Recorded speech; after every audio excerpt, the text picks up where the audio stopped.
Hello, everybody. Travis Velver here from the club up here to talk to you about events during COVID. Now, this has been a wild ride of a year, and the big questions that seem to be going around is what's going on and what can we do? Hopefully, this video will help fix some of that. Now, the short answer of what can we do is go virtual. By college policy, right now, we cannot advertise or host any meetings on campus or off campus. There's a few hurdles to go over, so if you have any direct questions about events that you're hosting, please reach out to us and we'll work on that. On a happier note, let's talk about what we can do. So, the three programs that I like to hold meetings are Discord, Teams, and Zoom. These are pretty good programs that each work together, honestly, to create a pretty good virtual online presence. Now, Discord, most people know from gaming, and it still works great for that, don't worry. But it's also evolved to work as a great hub for any group, honestly. You can create multiple chat rooms. You can create, voice chat rooms. You can throw pictures and documents at each other. It's a great place for sharing and honestly just keeping a bit of a club atmosphere going. You send someone a link, they click on it, they join the Discord. And look at that, you've got a new member. So if your club doesn't have a Discord yet, I highly recommend getting one. Next is Teams. Teams' file sharing capabilities are unmatched.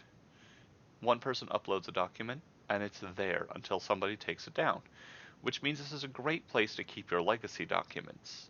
What does your leadership need to know year to year? Well, rather than having to relearn it every year, you keep the documents here. You keep what's worked.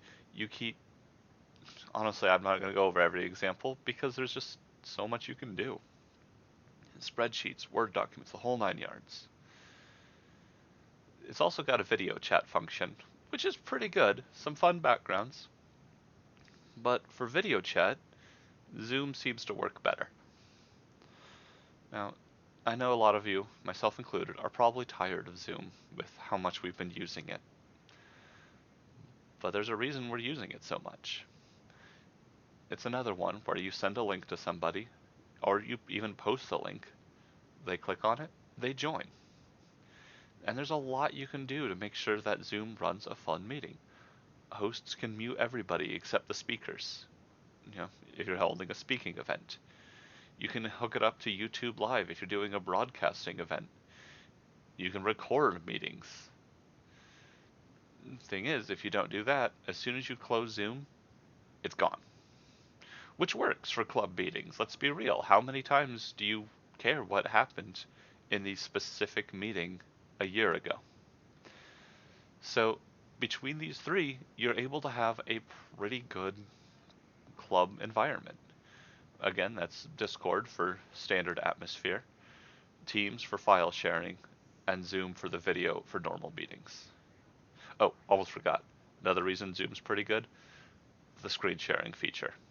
It's not pretty heavy on your computer, and it's great if you want to run games like Jackbox and Kahoot and things like that. Now, there are a lot of other programs out there. So if you have others that you like, that you think more people should know about, please let us know at as.clubs@wwu.edu. I would love to look into more and see if they work for everybody. So the next thing I want to mention is when we're talking about virtual presence, it's not just in your events. We also need to talk about how people find you and your events. Now, when we're on campus, of course, we put up posters, we go to the info fairs, and that works pretty good. So with the campus being closed for the foreseeable future, we go back to being virtual. So here we've got so many different social medias, Facebook, Instagram, Snapchat, TikTok, all with different goals, different methods, and great ways to reach out. Now, this is one of those fun parts, because if your club has one of those, please let us know so we can plug it to everybody. And I promise you, there are people looking. The other day, I had somebody from Colorado call me to try to find clubs since they're a first year, and, well, like many, are pretty disappointed that they can't be involved. So we showed them that they could. Now, that being said, even with events being virtual, a lot of the requirements from last year are still there. If you want to be on the Win calendar, you need to create your event through your managed club. If you're doing a club event, you still need to do an event planning checklist, because this is also not just for room reservations, this is also for things like making a contract. Yeah, I think that's actually the big one, since most of the other things can't happen. Food, things like that. So those are the big focuses.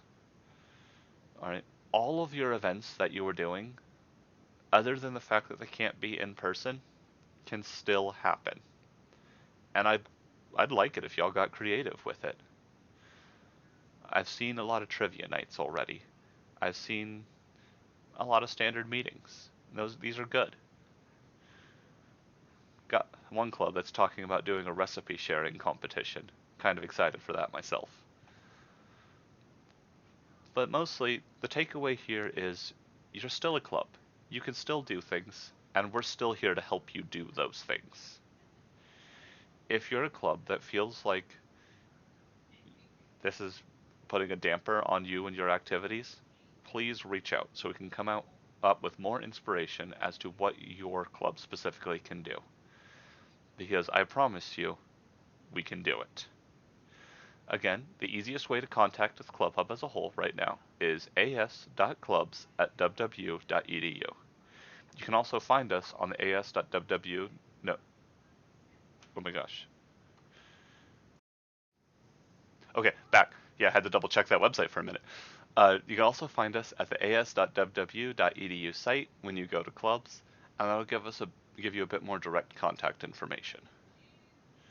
Now, I hope y'all are having a great year so far, and chasing out that burnout already. See y'all later.